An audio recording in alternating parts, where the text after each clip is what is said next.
Well, good evening friends. आज हम अपने इस लेक्चर में पढ़ने जा रहे हैं सीरीज़ ऑफ मिक्स्ड साइन। देखिए, जो अभी तक हमने जितनी भी सीरीज़ पढ़ी वो सब की सब सीरीज़ पॉजिटिव टर्म सीरीज़ थी, यानी ऐसी सीरीज़ थी जिसका हर टर्म पॉजिटिव है। और उसकी कन्वर्जेंस और डाइवर्जेंस हमने डिटेल में पढ़ी कि हम कैसे उसके ऊपर अलग अलग तरीके के कन्वर्जेंस टेस्ट लगाकर ये पता लगा सकते हैं कि वो सीरीज़ कन्वर्जेंट है या डाइवर्जेंट है। उसमें आपने बहुत सारे टेस्ट पढ़ लिए, जैसे Raabe's test, D'Alembert's ratio test, logarithmic test, Cauchy integral test, Cauchy condensation test, बहुत सारे टेस्ट पढ़े आपने उन सब की कन्वर्जेंस फाइंड करने के लिए। लेकिन अब ये तो ज़रूरी नहीं है कि हर जो हमारे पास सीरीज़ हो वो एक पॉजिटिव टर्म सीरीज़ ही हो। ऐसा भी तो हो सकता है कि वो सीरीज़ कैसी हो, नेगेटिव टर्म सीरीज़ हो। अगर उसके सारे टर्म्स नेगेटिव हैं तब भी हमारे लिए कोई दिक्कत की बात नहीं है, क्योंकि हम जानते हैं कि अगर हम किसी सीरीज़ को किसी कांस्टेंट से मल्टीप्लाई करते हैं तो उस कांस्टेंट से मल्टीप्लाई करने के कारण उसकी कन्वर्जेंस और डाइवर्जेंस पर कोई फ़र्क नहीं पड़ता।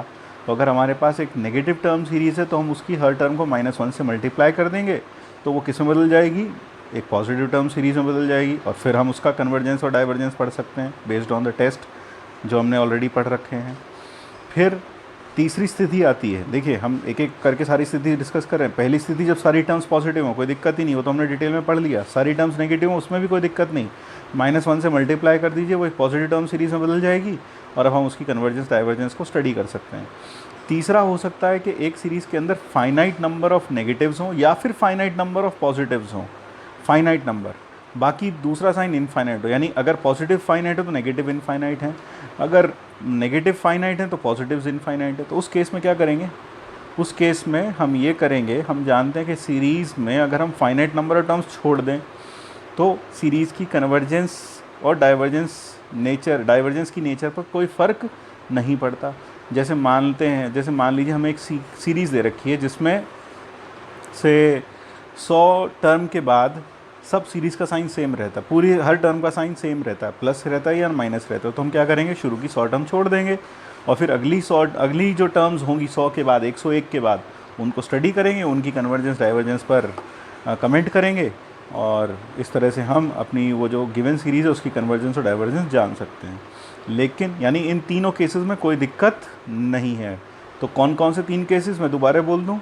जब सारी टर्म्स पॉजिटिव हों, दूसरा केस जब सारी टर्म्स नेगेटिव हों, और तीसरा केस जब एक फाइनाइट नंबर ऑफ टर्म्स या तो पॉजिटिव हों या फिर नेगेटिव हों। इन तीनों केसेस में कोई दिक्कत नहीं है। दिक्कत कब आएगी? जब हमारे पास एक सीरीज़ होगी of mixed sign. Mixed sign का मतलब जिसमें इनफाइनाइट नंबर ऑफ पॉजिटिव्स होंगे और इनफाइनाइट नंबर ऑफ नेगेटिव्स होंगे, तो ऐसी सीरीज़ को हम बोलते हैं सीरीज़ ऑफ मिक्स्ड साइन। तो इस बारे में भी हम चर्चा करेंगे। तो पहले हम बस डिफाइन कर लें कि सीरीज़ ऑफ मिक्स्ड साइन क्या है। इफ़ a series contains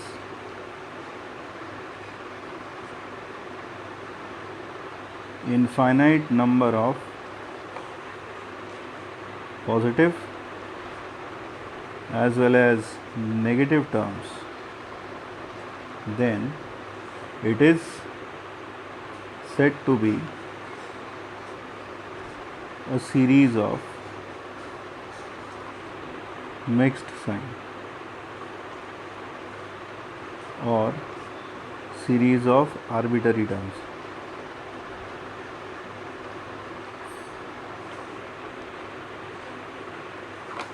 तो इस मिक्स साइन सीरीज़ को हम अगले कुछ वीडियोस में डेफिनेटली डिटेल में पढ़ेंगे।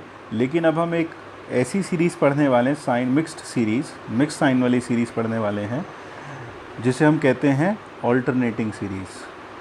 तो ऑल्टरनेटिंग सीरीज़ ऑलरेडी हम हालांकि बता चुका हूँ मैं आपको ऑल्टरनेटिंग सीरीज़ क्या होती है। ऑल्टरनेटिंग सीरीज़ एक ऐसी सीरीज़ है जिसमें टर्म्स ऑल्टरनेटली नेगेटिव और पॉजिटिव होते हैं। A series in which the terms are alternately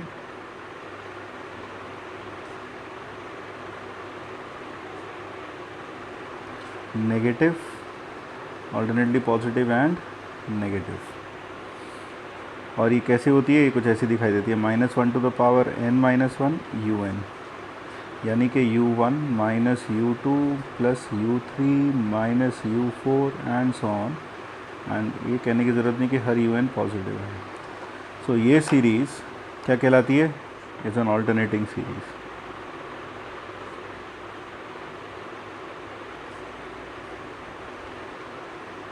तो ये सीरीज़ भी एक मिक्स्ड साइन सीरीज़ है। इसमें भी इन्फाइनाइट नंबर ऑफ़ नेगेटिव और इन्फाइनाइट नंबर ऑफ़ पॉजिटिव हैं, लेकिन इसमें अलग बात यह है कि इसमें एक पैटर्न में रिपीटिशन हो रहा है, पहले पॉजिटिव फिर नेगेटिव फिर पॉजिटिव फिर नेगेटिव, इस तरह से। तो ऐसी सीरीज़ को क्या बोलते हैं? Alternating series. तो आज हम इस वीडियो में यह पढ़ने वाले हैं कि इस तरह की मिक्स्ड साइन सीरीज़ को, जो कि ऑल्टरनेटिंग सीरीज़ है, इसकी कन्वर्जेंस या डाइवर्जेंस हम कैसे पता लगा सकते हैं। ठीक है, तो उसके लिए हमारे पास एक बहुत ही प्रसिद्ध टेस्ट है जिसका नाम है लेबिनीज़ टेस्ट। तो let us see what is Leibniz test, what does this test say. बहुत ही इंपॉर्टेंट टेस्ट है। यूपीएससी में 2000 मेरे ख्याल से 18 में ये प्रॉब्लम भी आया है लेबिनीज़ टेस्ट, या पहले कभी आया तो है, मैं उसे डिस्कस करूँगा।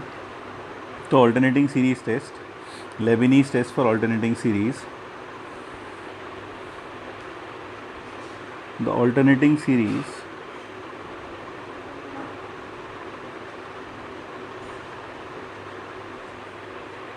summation minus 1 to the power n minus 1 un, that is u1 minus u2 plus u3 minus u4 and so on, where un is greater than 0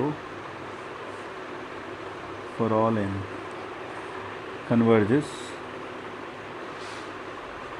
if। उसमें दो खासियत होनी चाहिए। पहली खासियत ये, un मोनोटोनिक डिक्रीजिंग होनी चाहिए, that is un should be greater than equal to un plus 1, और दूसरा un शुड टेंड टू 0, और ये बात यहाँ for all n belonging to natural number होना चाहिए। यानी ये सीरीज़ कैसी होनी चाहिए? मोनोटोनिक डिक्रीजिंग होनी चाहिए, और ऑब्सोल्यूट मतलब उसकी जो माइनस प्लस छोड़ के, यानी जो यूएनस हैं, जो सब पॉजिटिव टर्म्स हैं, वो सब की सब अगर मोनोटोनिक कैसी हैं? डिक्रीजिंग है। ये सीरीज़ पूरी मोनोटोनिक डिक्रीजिंग है without these negatives. I mean to say their absolute value. सीधी सी बात करें कि आप इस सीरीज़ की ऑब्सोल्यूट वैल्यू ले लें, u1 mod u2 mod u3 mod u4 mod u5, वो सब की सब, वो जो सीरीज़ हो वो कैसी सीरीज़ होनी चाहिए? मोनोटोनिक डिक्रीजिंग सीरीज़ होनी चाहिए। और इस सीरीज़ की nth टर्म कहाँ जानी चाहिए? 0 जानी चाहिए। अगर ये दोनों खूबियाँ इसके अंदर हैं तो लेबिनीज़ टेस्ट ये कहता है कि ये सीरीज़, ऑल्टरनेटिंग सीरीज़ कैसी होगी? कन्वर्जेंट होगी, यानी एक फाइनाइट सम की तरफ कन्वर्ज कर जाएगी। इसका प्रूफ भी करते हैं, क्योंकि यूपीएससी ने इसका प्रूफ भी पूछा था, तो एक बार देख लेते हैं इसका प्रूफ भी। So let us see the proof of Leibniz theorem. मान लेते हैं let Sn be the nth partial sum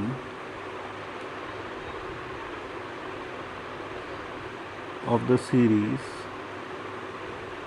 summation minus 1 to the power n un minus 1। मान लेते हैं Sn इसका nth पार्शियल सम है। तो आप मुझे बताएं कि S2n क्या होगा? It will be u1 minus u2 plus u3 minus u4 plus on up to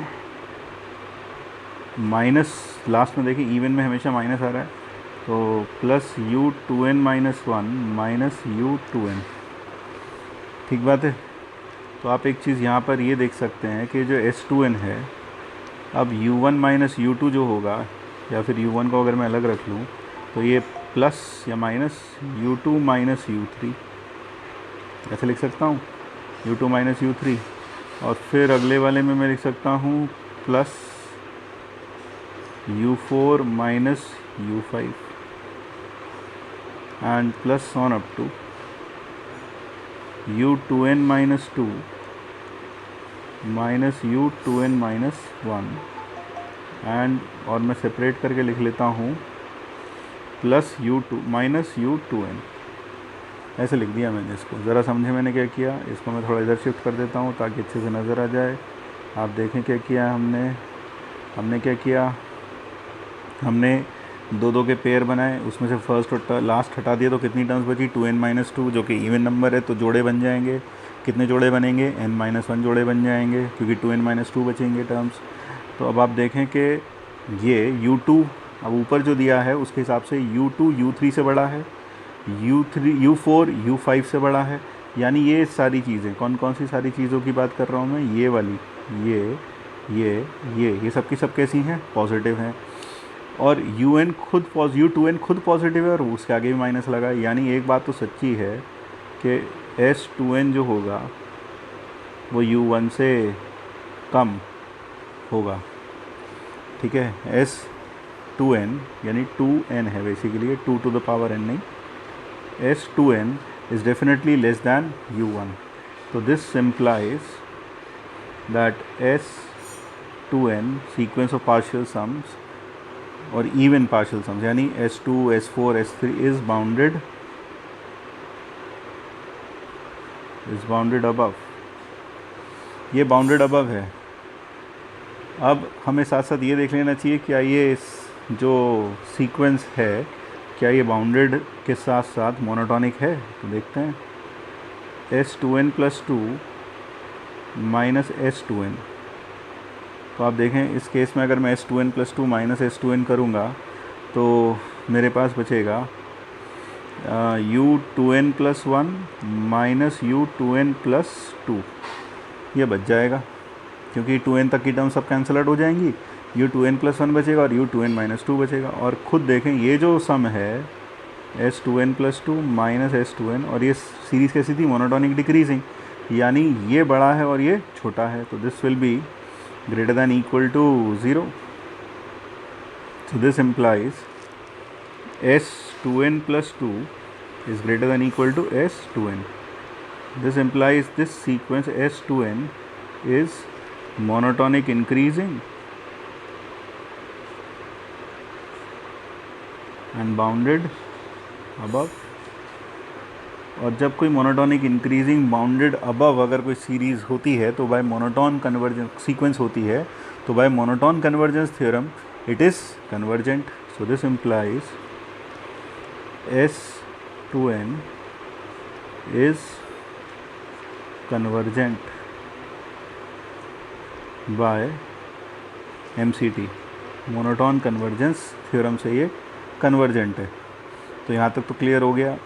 तो हमने ये देख लिया कि इवन जो हमारे पास सीक्वेंस ऑफ पार्शियल सम है उसकी जो इवन टर्म्स की सीक्वेंस है, क्या बोल रहा हूँ मैं, जो हमारे पास सीक्वेंस ऑफ पार्शियल सम है उसकी जो इवन टर्म्स की जो सीक्वेंस है वो कन्वर्जेंट है। That is what we have come to know. अब मान लेते हैं कि S2n converges to say S,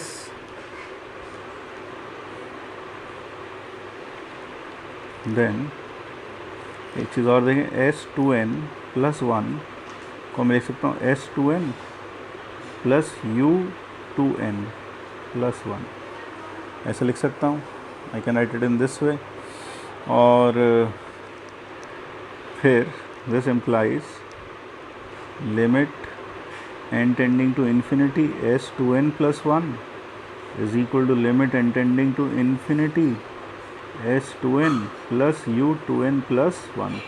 अब आप गौर से देखें, ये तो किसको कन्वर्ज करेगा, S को, और ये किसको कन्वर्ज करेगा, 0 को। क्यों 0 को, वो लेबिनीज़ टेस्ट में प्री कंडीशन है पहले से कि un tends to 0, so this will converge to 0।